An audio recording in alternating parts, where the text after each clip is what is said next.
This process takes time. And even if you think you're not making a headway, trust me, you are. Welcome to the Black Mother Wound podcast, where we center the stories of Black women as we heal from the painful relationships with our mothers. Welcome to the Black Mother Wound podcast. I'm your host, Jennifer Arnice. Welcome back, y'all. I hope you are doing well and taking good care of yourself. It has been an extremely busy day, but I had some very good advice and counsel this week that told me in order to achieve the things that I want to achieve right now this year, there's going to be an imbalance in my time. And I needed to hear that because I wanted to get and usually want to get what I want with all of the comfort of the old life. And basically what she was saying was, you're going to have to give up some things to get what you want. And so I'm giving up time right now, which is what I value more than just about anything. And so here I am in my studio. It's probably almost 9 o'clock now, and I'm shooting this episode. And I have never shot at night before because I've always told myself that I'm tired at night. I have to be in the bed by 7:30. I'm exhausted. I can't do anything after a certain time. But when I made the decision to pursue some business goals for 2025, and I kind of stood 10 toes on it yesterday, I was also made aware that that old version of me cannot come into this new version of what I want. And I'm just saying that because I'm really proud of myself. You know what I'm saying? I mean, I got up at the end of the day, took a shower, got dressed, put makeup on and everything. It's unheard of. I'm like, who is this girl? Like, who is she? I like her. Can we be friends? So if you're watching the video now, you'll also see that we're kind of doing I'm trying to get this kind of night moody vibe. I haven't quite gotten it yet because I'm still working on all of my lighting and positioning and where everything goes and trying to get my camera to do what I want it to do. And this is the crazy part, y'all. I don't really know what I'm doing. I watch some YouTube videos and I'm like, okay, let me see what I can scramble and put together. But I realized that I wasn't giving it my all. I wasn't doing my best, because I was like, let me see how far I can get with minimal effort. Like maybe I can get where I want if I don't give it 100%. Baby, you're not going to get there without giving it 100%. And I think I realized that with my healing journey because I have really given that 100%. But I was like, God, you want me to give 100% to something else? Shit, I don't feel like it. But I have a funny feeling that the reward for that is going to be well worth it. And not just the external reward, but the internal reward, because I'm giving myself the opportunity to bloom, to shine, to be my best self, to be recognized by me, to recognize myself. And it's like me claiming like I exist, like I'm real, I'm here. And the inner little girl in me she is elated about it. She is not tired at all. She's like, ooh, we're about to have fun. You know what I'm saying? So, yeah, I'm liking it right now. So that's what I have going on today. That's not what we're going to talk about.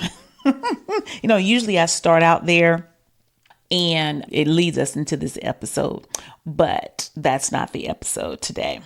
What we're going to talk about today is probably a little more heavy. So maybe I got y'all loosened up a little bit. So we're in the second week of Resolve, and the second level of autonomy is your emotions, emotional management, being able to feel your feelings, connecting to your feelings.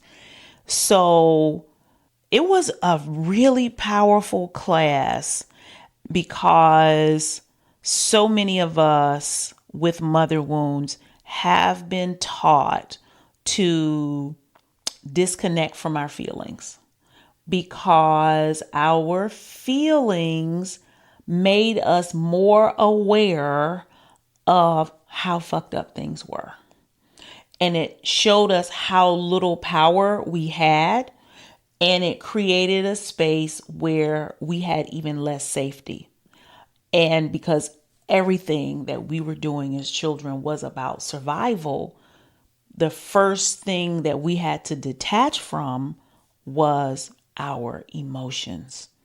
Because our emotions, they are our compass. They are our guide. They send messages to our mind and our body so we can take action. But guess what? As a child, you don't have the power or the authority or even know how to take the action. So it's like, what am I supposed to do with this feeling of sadness?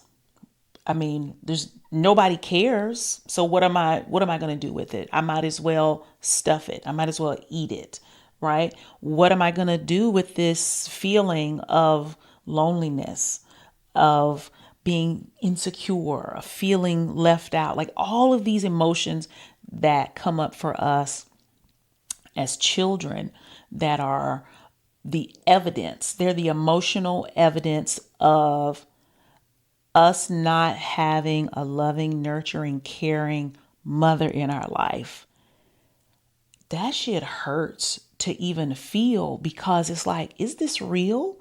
Because we love our mother so much, and it's like, she doesn't feel the same way about me. And that is crushing. It is so crushing to this day to imagine loving someone so much, so unconditionally, so purely, and the way you feel about them, they don't feel that way about you. And we make it about us.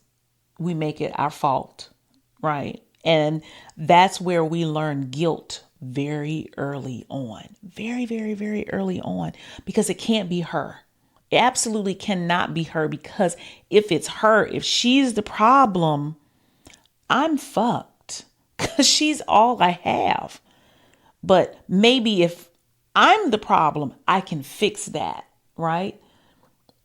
So I get busy into the fixing of myself since I'm the problem. The first thing that has to go is these emotions of me feeling sad, me feeling insecure, me feeling left out, me feeling angry, all of this, because it is counterintuitive to my survival in this house with this woman, right? So what I was teaching this week is how to reconnect to the feelings that we have disassociated from, that we have stuffed, that we deny, because in order to have autonomy, in order to have sovereignty over yourself and over your life, you have to go back and pick up all the things that you left behind that are a part of you and put them back together, right? You have to go back and get your emotions. You have to reassign a different value to them. You have to make peace with the messages that they sent you. You have to give yourself permission to feel those things that you didn't want to feel all those years because it made you feel unsafe and it made you feel like a bad person. So that's what I want to talk to you all about today, because I am pretty sure you need it. Let me put I took my glasses off because I was trying to be cute, but I cannot see my paper without my glasses. When you lose connection with your emotions, you lose connection with your compass. Your emotions are your compass. They are your internal GPS system, so to speak, right? Wherever you are, your GPS can tell you what you need to do to get to where you're trying to go. Your emotions tell you that. They tell you, oh, I'm scared. They tell you I'm happy. Okay. They tell you I'm sad. I'm angry. I'm confused, whatever it is. Because then once you know that, you can then say, do I want more of this feeling or do I want a different feeling? How does my body feel when I'm having this emotion? Oh, this emotion came when this person came around, and this emotion came when this situation happened. And it helps us identify our environment, right? It helps us identify people. And so that's why it's of the utmost importance that you have a good, strong hold on your emotions, not a control of your emotions, but a relationship with them and a management of them, right? So that you can now have a compass and a GPS that fuels your intuition. The intuition that is all about really, not just, they're not a good person, I shouldn't be hanging around with them. We wait on our intuition to tell us what we shouldn't be doing. But what about when our intuition is telling us what we should be doing? Like, ooh, that really lights me up. I get butterflies in my stomach when, this topic comes up, or when I'm doing this activity, or when this person comes around. When we lose our compass and we lose our sense of emotional management, other people's emotions become our compass, and how they feel about our life and our choices starts to guide us. And then we wonder why we feel lost. You can't follow a person's GPS from their car. You can only follow the GPS in your car. Y'all might be on the same highway, but you don't know what exit they're going to get off on. You don't know how fast they're going. Your GPS say you're going to be there in 2 minutes. Theirs, it's going to be 5 minutes because they're going slower than you, right? They might have to take another stop before they go to the same location, but they got to make a couple stops first. They're going to get rerouted. Okay. Hey, I'm going to take it to one step further. What if their GPS is broken? What if they trying to follow somebody else's GPS? So you, the piccolo, you the man next to the piccolo player. If you're in my age group, you will know what that joke is.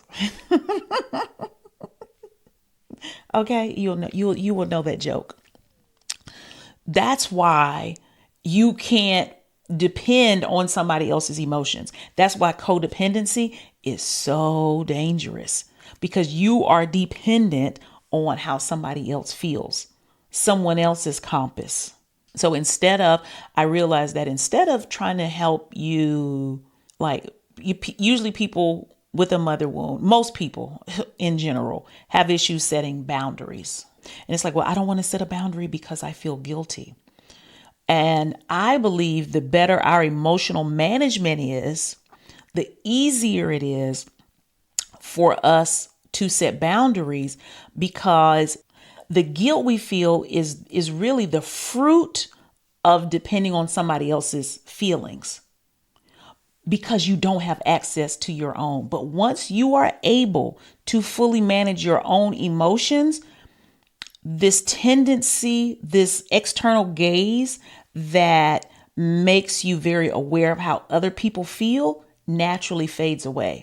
And so the guilt really doesn't come over you emotionally like it used to. You might have awareness that they might not like what you're going to say or do, but it doesn't hit you in the heart the same way. It doesn't cripple you the same way. It doesn't cause you to turn on yourself the same way, because you are now guided by a different compass. Does that make sense? So I have an exercise for you all that I gave my students the other night, and I'm going to walk you through it, because I could talk about this all day, all night. But what kept coming up for everyone was, this fear of sitting with the emotion. If I feel the sadness, I will, go down this rabbit hole and I'll never be able to come back out. Listen, I remember it so clearly. And that's why when I taught this class last night, I had a trigger warning at the beginning, because I remember being probably a junior or a senior in college. And I had experienced a severe trauma as in high school that I was still working with. And I had gotten to a point where I wasn't sad all the time, but I was blocking my emotions. And I remember telling myself, if you ever get sad again, you will never be able to come out of it. So whatever you do, stay away from that emotion, because it will kill you. That was the fear I had. That is the power that it had over me. And it took a lot of time before, and when I say a lot of time, I mean decades. It's not going to take y'all decades though, because you have me. I didn't have a me back then to gain a level of awareness of how I feel and to build a relationship with myself to make sure that I felt safe enough to go down the rabbit hole, to go down into the tunnel of what those difficult emotions are. And I'm here to tell you, it's not going to kill you. It's not going to take you out. It just won't. I promise you. It might feel like it in the beginning, but it won't. So I have an exercise here that hopefully will help, because learning emotional management is like building a muscle, right? It's like starting with a 1 pound weight versus a 50-pound weight. And a lot of times with healing, people want to jump in with a 50-pound weight. And then when they can't lift it or they drop it on their foot, it's see, it doesn't work. And it's you don't have to solve it all right now. That becomes the other piece of the puzzle with healing. It's I want it to be over and healed and over fast now. I want the BBL of healing. Take me, put me under and let me come out and it's perfect. And that has a lot of risk and it rarely works the way you want. So, but if we can start with, it's if you're losing weight, it's let's start with eating right. Let's start with drinking more water. And over time, you have created a healthy lifestyle. Then you can add other things onto that. And it's the same way with healing. And so we're going to start with I'm going to call it a 1 pound weight, because I'm giving you the grace period of a time limit. Okay. Because I think when people start to sit with difficult emotions, you think you're going to be there forever. There is an element of time there, because you're just I don't have any control. I'm going to give you a constraint in time, which will help you create some boundaries, which I think will help you feel safe. Again, we're talking about how you can create an environment of safety for yourself. This is not about tough love and just jump in there and do it. No, this is somebody who's both their legs are broken and they're learning to walk again. So it's if we can just get all 10 of your toes to wiggle today, that's a success. And tomorrow we will build on that. Okay. That's really how I want you to look at healing. I don't want you to look at it as you've got to fix yourself because you're going to miss out on something and you need to hurry up. And no, this process takes time. And even if you think you're not making a headway, trust me, you are. Okay. So what I want you to do is you're not going to go through the whole thing right now, because what I want you to do is you're going to set a alarm on your phone for 10 minutes. You're going to set a timer on your phone for 10 minutes, because I want you to try this out. I don't want you to jump into an hour or anything like that. I just want you to do 10 minutes and see if you like it. And if you like it, then you can move on and you can add more time. But I'm just going to take you through it now. Okay. And I don't think it'll take 10 minutes, but you can listen to this and then go back and do it yourself. And you know what? I think what I'll try and do is put these steps in the show notes and in the description below if you're on YouTube. So you'll have it there and you can access it, right? So in this practice, there has to be a level of self-trust. When you are healing your mother wound, it's all about building a healthy relationship with yourself. And you cannot have a healthy relationship without trust. And when you're going into difficult emotions, you feel a lack of safety. Remember, we talked about safety last week. You feel a lack of safety. So you have to first be able to let yourself know, I'm not going to let anything happen to you, right? We're going to sit here for 10 minutes and we're going to connect to whatever emotion comes up, right? So that is the first thing you have to establish with your inner little girl. It's like, she is safe. You are not going to let anything happen to her. And we're just going to do this for 10 minutes, right? And see if you can get her buy-in for 10 minutes. Okay? Baby steps. Remember that. I also want you to approach your emotions, whatever comes up, even if nothing comes up, with curiosity. I don't want you to go into this with this preconceived notion of, good emotion, bad emotion, or that's wrong, or I shouldn't feel this way, but just curious. This is like a fact-finding mission. I want to see what comes up. You okay? What's the little trend they have on social media now? We listen and we do not judge. That part. Okay? So it's like, oh, I'm just going to be curious. I'm going to give myself permission not to judge myself for the next 10 minutes and be curious about what comes up and let my inner little girl know that she is safe. Okay? You're going to be somewhere quiet and comfortable, whether it's in your house or in your car, somewhere where you won't be disturbed, right? And you're just going to sit quietly and you're going to take a few deep breaths. You may already have an emotion that you know is coming up. It already might be there, right? And I just want you to sit and see what comes up for you, right? And there's no wrong emotion. And as you're sitting there,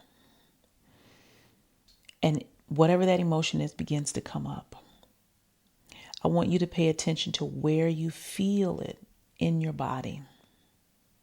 Where is it happening? Is it in your throat? Is it in your head? Is it in your chest? Is it in your belly? Is it in your knees? Is it in your hands? Are you clenching your jaw? Is it in your brow?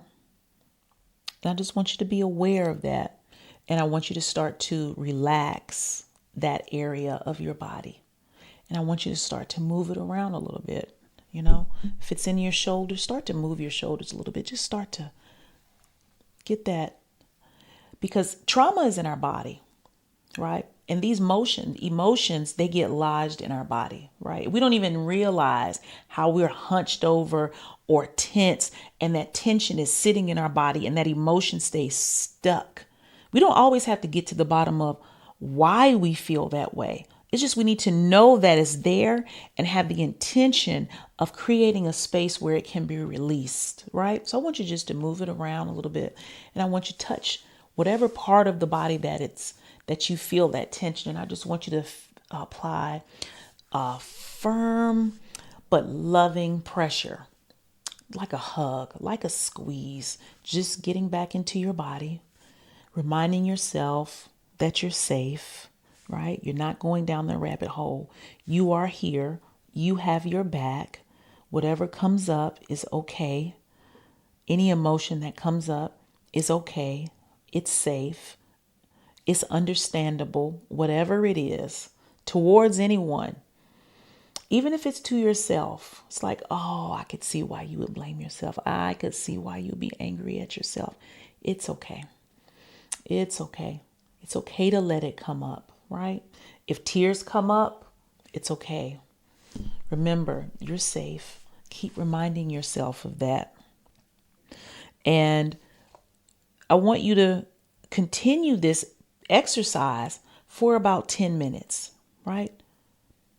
If there are words that come up, maybe you have a journal and a pen and you want to write some things down. Maybe you want to just say some things out loud.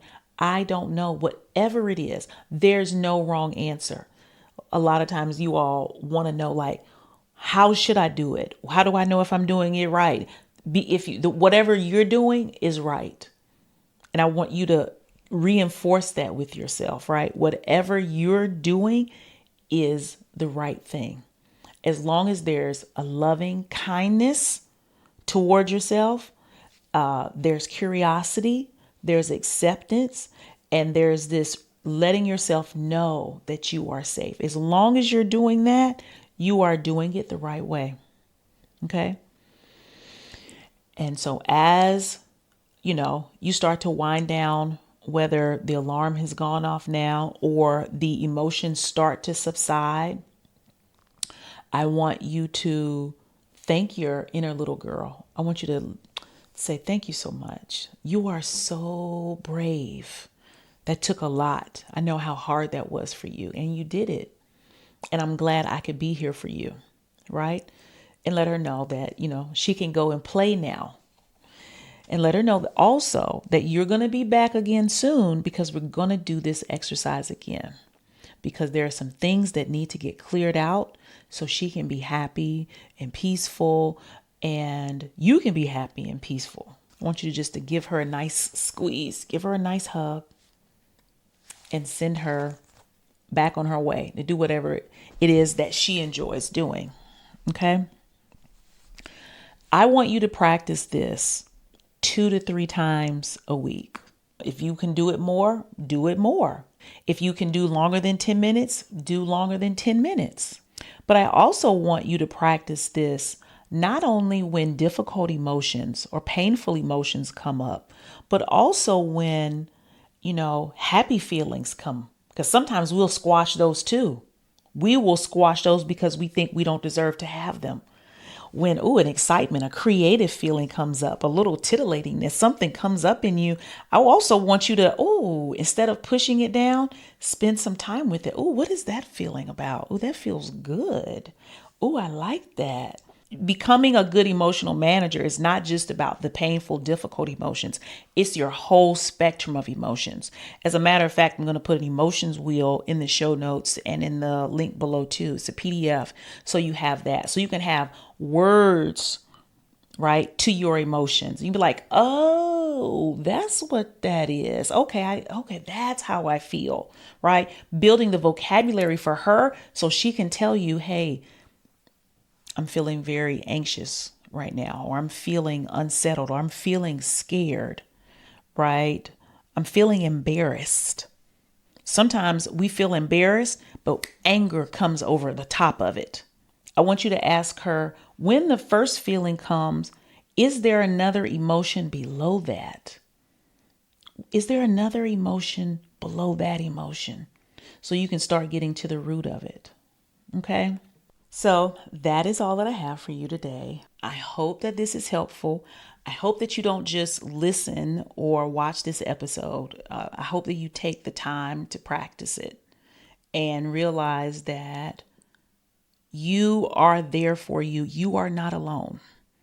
And this is a great practice in building a relationship with yourself, and you coming away feeling like, I am loved. Because I love me, because I take care of me. And we don't even have to pay attention to who doesn't, because I do, right? So if you have any questions about this, just shoot me a comment if you're watching this on YouTube. And if you do this exercise, I would love to hear, what the impact was, what the outcome was. And if you had issues with it, sitting still or engaging, put that in the comments. If you're listening to the podcast, shoot me an email. It's info@jenniferarnice.com so I can hear about your experience with it, because we really are all in this together. And I will see you next week.